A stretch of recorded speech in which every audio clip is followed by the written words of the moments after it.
Here with John Swantek, host on PGA Tour.com. I'm CineSport's Noah Coslov. We're going to get into the President's Cup in just a moment. But let's start with Jordan Spieth's season. John, you had a front row seat for so much of his success. What was it like watching it? It was incredible. I mean, really impressive. We had to remind ourselves throughout the year, Noah, that he's only 22 years of age. I mean, we haven't seen a performance like this at that age along the game's historical timeline since Tiger. And anytime you're in that guy's company, you're doing something. First, fourth, and second in the major championships. Then a little dip to start the playoffs with missed cuts in New York and Boston. And we all thought, okay, Jordan's kind of hit the wall here, but boy, it was a nice season. And then he reasserts himself in Atlanta. He kind of gathered himself in the middle of the playoffs, ended any debate or discussion there may have been about PGA Tour Player of the Year. He's a worthy FedEx Cup champion, and it's hard to imagine this was the best we've ever seen from him because he is only 22. Yeah, it's one thing when you get older about shooting your age. When you actually win the amount of prize money that's your age at 22, I think that's the new bar. No more shooting the age. It's the prize money at $22 million this year for a 22-year-old. Where are we right now, state of golf, the top stars as compared to any other time of the sport?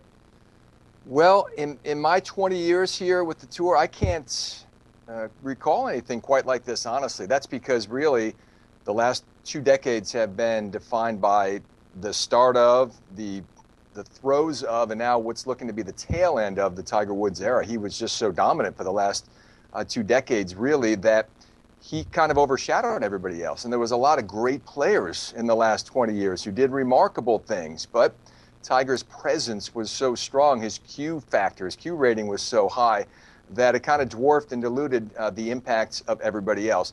Now what you've got is a level of play from a number of guys, Spieth, Day, Fowler, McIlroy, Dustin Johnson, and the rest. They're all in their 20s. They're going to be here, having established themselves here for a while. And I think that, sprinkled in with some encore performances here from the likes of Woods and Mickelson, is a stronger and more sustainable product, I think, than just one guy dominating for so long. And a bunch of those guys, John, will be headed over with you to Korea for the President's Cup. You'll have the Call of the World feed. What's going to be the headline of the President's Cup? Well, a lot of it will be written by Spieth and Day, the respective leaders of both of these teams. The international side desperately is trying to stem the tide here and get this thing turned in their favor. They've only won the Cup once. Can they do it? Can they do it in the next couple of weeks as the home-standing team? And beyond that, Jason Day, who's established himself in terms of his performance as the leader of that team, how much of a leadership role will he take in putting this team on his shoulders? So Spieth and Day, really the two preeminent players of this PGA Tour season, going head-to-head individually, leading their respective teams in Korea. All right, you've got a great opportunity to catch up on scandal on that flight. He's John Swantek, host on PGA Tour.com. Great talking to you and safe travels. All right, thanks, Noah.